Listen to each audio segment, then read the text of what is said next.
جب جنت کی بات کی جاتی ہے تو جنت کی بات کرنے میں سب سے بڑا جو انسان کو مسئلہ پیش آتا ہے یا اس کو اپنی ایک کمزوری محسوس ہوتی ہے یا لمیٹیشن محسوس ہوتی ہے وہ یہ ہے کہ جنت کو الفاظ میں بیان ہی نہیں کیا جا سکتا۔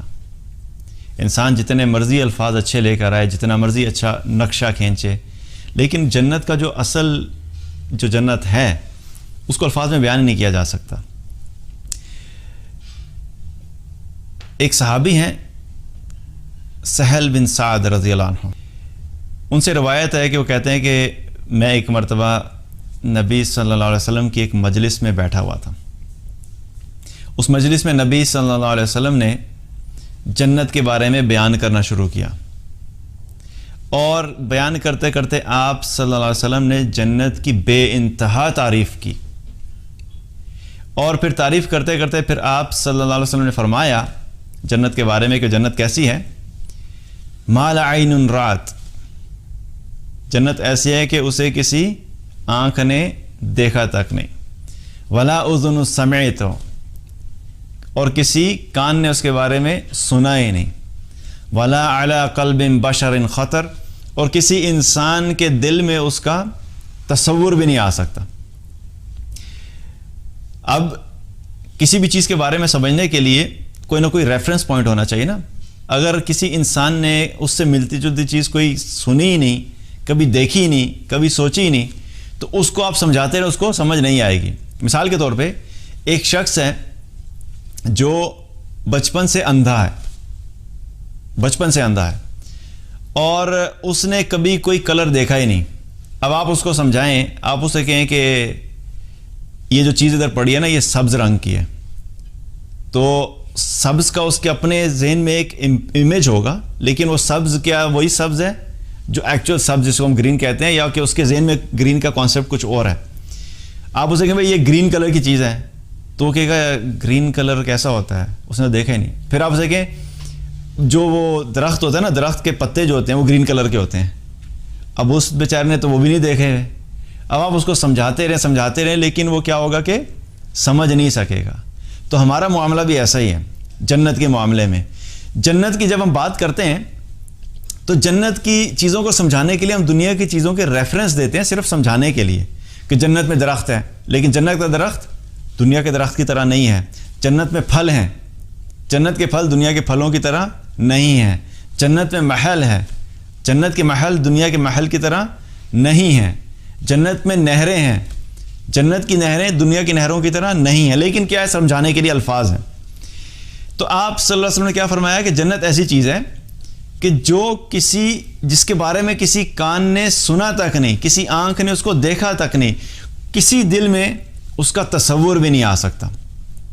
اور پھر آپ صلی اللہ علیہ وسلم نے ایک آیت تلاوت فرمائی، تتجافى جنوبهم عن المضاجع يدعون ربهم خوفا وطمعا ومما رزقناهم ينفقون فلا تعلم نفس ما اخفي لهم من قرة اعين جزاء بما كانوا يعملون۔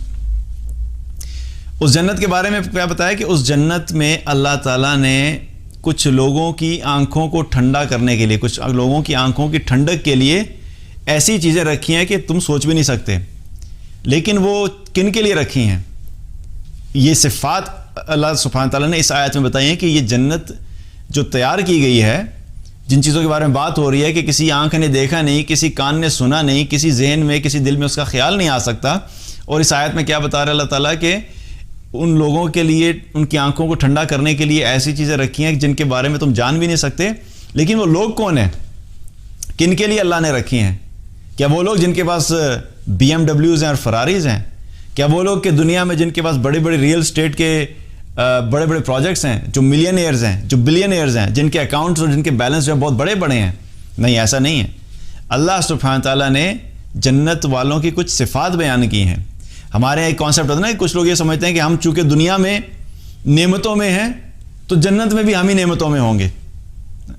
ایسا ایک کانسیپٹ ہوتا ہے نا کہ چونکہ ہمیں اللہ نے دنیا میں بڑی نعمتیں دی ہیں تو اس کا مطلب یہ ہے کہ ہم تو بڑے کامیاب ہیں، اللہ کے بڑے چہیتے ہیں، تو دنیا میں چونکہ ہمیں نعمتیں ملی ہیں، مال ملا ہے، گاڑیاں ملی ہیں، گھر ملے ہیں، پراپرٹیز ملی ہیں، بینک بیلنسز ملے ہیں، بڑے بڑے بزنس ملے ہیں، تو ہم اپنے آپ کو سمجھتے ہیں کہ ہم بڑے پریویلیجڈ ہیں، یہ اللہ کی بڑی نعمت ہے ہم پہ، تو چونکہ دنیا میں ہم پہ یہ اللہ نے احسان کیا تو آخرت میں بھی جنت میں بھی ہمارے ساتھ ہی یہ معاملہ ہوگا اور ہمیں ہی سب کچھ ملے گا۔ اس آیت میں اللہ سبحانہ تعالیٰ نے ان جنت والوں کی صفات بیان کیا۔ کون لوگ ہیں؟ تتجافا جنوبہم عن المضاجع، پہلی صفت کیا ہے؟ یہ وہ لوگ ہیں جن کے پہلو رات کے وقت بستروں سے الگ رہتے ہیں، رات کو سوتے بھی ہیں لیکن رات کا کچھ حصہ کیا کرتے ہیں؟ وہ اللہ کی عبادت بھی کرتے ہیں، تہجد پڑھنا، قیام اللیل۔ اور آج کل تو رمضان ہے تو یہ الحمدللہ ایک بہت بڑی اپرچونٹی ہے کہ رات کو کچھ حصہ جو ہے اللہ کی عبادت میں گزارا جائے، کیونکہ ان لوگوں کے لیے جنت تیار ہو رہی ہے۔ تو پہلی چیز کیا ہے کہ جن کے پہلو بستروں سے الگ رہتے ہیں، اور کیا کرتے ہیں؟ یدعون ربہم، اپنے رب کو پکارتے ہیں، اپنے رب کو پکارتے ہیں۔ کس طریقے سے؟ خوفاً و طمعا، خوف اور امید سے۔ سبحان اللہ، اللہ سبحانہ تعالیٰ نے کیا زبردست اسپیسیفک چیز بتائی ہے۔ یہاں پہ یہ بھی تو ہو سکتا نا کہ اللہ کو پکارتے ہیں، ٹھیک ہے، یا خوف کی وجہ سے پکارتے ہیں، لیکن خوف کے ساتھ امید کو ساتھ اللہ نے بیان کیا، کیونکہ جب انسان خوف سے پکارتا ہے یا خوف کی جو کیفیت ہوتی ہے، اگر انسان خوف کی کیفیت میں ایک حد سے آگے چلا جائے تو وہ کیا ہے؟ وہ خوف اللہ کو، وہ خوف انسان کو اللہ کی رحمت سے مایوس کر دیتا ہے۔ اگر صرف خوف کی کیفیت میں چلے جائیں، اس ایک ایکسٹریم پہ چلے جائیں تو ایکسٹریم خوف جو ہے انسان کے اندر مایوسی پیدا کرتا ہے۔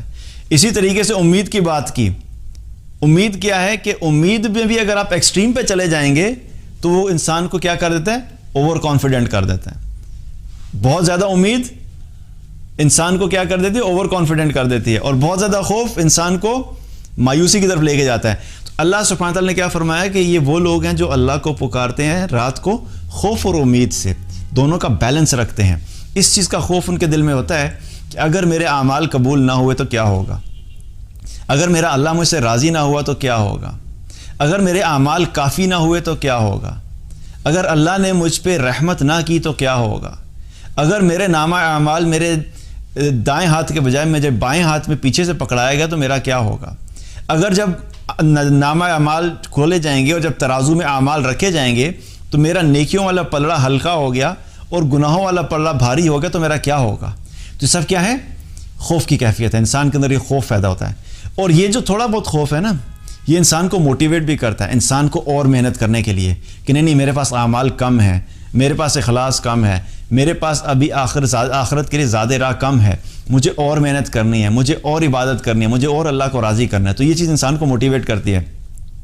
تو خوف سے پکارتے ہیں، اور پھر دوسری طرف کیا ہے؟ امید سے پکارتے ہیں، کہ جب انسان خوف کی کیفیت میں آگے جاتا رہتا ہے تو پھر فوراً انسان کو امید ہوتی ہے، نہیں میرا رب بڑا رحمان اور رحیم ہے، وہ تو معاف کرنے والا ہے، وہ تو چھوٹے چھوٹے عمل کی بھی ہمیں جزا دے گا۔ یہ سب کیا چیزیں امیدیں پیدا ہو رہی ہیں کہ اس نے اگر 100 قتل کرنے والے کو معاف کر دیا تو وہ مجھے بھی معاف کر دے گا، اس کی رحمت جو ہے اس کے غضب کے اوپر حاوی ہے، اس کی رحمت جو ہے وہ بہت وسیع ہے۔ یہ سب کیا امید دلانے والی چیزیں ہیں کہ اللہ سبحانہ تعالیٰ ہمارے ساتھ معاملہ بہتر کرے گا، اور اس کی 99 اس کی 100 رحمتیں ہیں، 100 میں سے جو 99 رحمتیں وہ آخرت میں استعمال کرے گا۔ یہ کیا ہے؟ امید کی باتیں ہیں۔ تو انسان جب اللہ کے، یہ وہ لوگ ہیں جو جنت میں جائیں گے کہ جب رات کو اللہ کے سامنے کھڑے ہوتے ہیں، اللہ کو پکارتے ہیں، اور پھر پکارتے بھی کس طریقے سے؟ خوف اور امید کے بیلنس سے، اور پھر کیا کرتے ہیں؟ وَمِمَّا رَزَقْنَاهُمْ يُنْفِقُونَ، جو رزق ان کو دیا گیا اس میں سے خرچ کرتے ہیں، اللہ کی راہ میں خرچ کرتے ہیں۔ اللہ تعالیٰ نے جہاں پہ فرض کیا ہے وہاں پہ فرائض پہ بھی خرچ کرتے ہیں، جہاں پہ نفلی صدقات ہے نفلی صدقات پہ بھی خرچ کرتے ہیں، غریبوں پہ خرچ کرتے ہیں، مساکین پہ خرچ کرتے ہیں، ضرورت مندوں پہ خرچ کرتے ہیں، جو مشکل میں اگر کسی کو قرض چاہیے اس کو قرض دیتے ہیں، اللہ کی راہ میں خرچ کرتے ہیں، اللہ کی رضا کے لیے خرچ کرتے ہیں۔ تو یہ لوگ کون ہیں کہ یہ اللہ کی راہ میں خرچ کرنے والے ہیں۔ تو ایسے لوگوں کے لیے کیا ہے؟ اللہ تعالیٰ نے کیا رکھا ہے کہ ان کی آنکھوں کی ٹھنڈک کے لیے اللہ تعالیٰ نے ایسی چیزیں رکھی ہیں جن کے بارے میں تم سوچ بھی نہیں سکتے۔ اور پھر آخر میں کیا فرمایا؟ جزاء بما كانوا يعملون، یہ جزا ہے ان کے اعمال کے بدلے میں۔ یہاں پہ کیا پتہ لگتا ہے؟ جنت میں صرف خواہش کی بنیاد کے اوپر نہیں جا سکتے، صرف امید کی بنیاد کے اوپر نہیں جا سکتے، ہاں نہیں مجھے بڑی امید ہے کہ بس میں چونکہ مسلمان ہوں، میں نے کلمہ پڑھا ہوا ہے، ٹھیک ہے اگر نماز نہیں پڑھتا، اگر میں نے کوئی روزے نہیں رکھے، اگر میں نے کوئی قرآن نہیں پڑھا، میں نے قرآن سیکھا نہیں، تو کیا فرق پڑتا ہے، لیکن چونکہ میں مسلمان ہوں تو بس سیدھا جنت میں چلا جاؤں گا۔ تو یہاں پہ کیا پتہ لگ رہا ہے؟ اعمال کی بنیاد کے اوپر تو اعمال کرنا ضروری ہے، صرف خواہشات اور صرف امید جو ہے وہ کافی نہیں ہے۔ خواہش اور امید رکھنی ہے لیکن اس کے ساتھ اعمال کا ہونا ضروری ہے۔ اعمال ہوں گے تو اللہ تعالیٰ ایسے لوگوں کے لیے جنت میں وہ کچھ تیار کیا ہوا اللہ تعالیٰ نے کہ اللہ تعالیٰ ان کی آنکھوں کو ٹھنڈا کر دے گا۔ تو جنت کا کیا ہے کہ جنت ایسی چیز ہے کہ جس کے بارے میں دنیا میں ہم تصور بھی نہیں کر سکتے۔ اس لیے کیا ہے کہ ہمیں محنت کرنی ہے کہ اللہ سبحانہ وتعالیٰ ہمیں ان لوگوں میں شامل کرے کہ ہم جنت میں جانے والے بن جائیں، اور نہ صرف جنت میں بلکہ جنت الفردوس میں جانے والے بن جائیں۔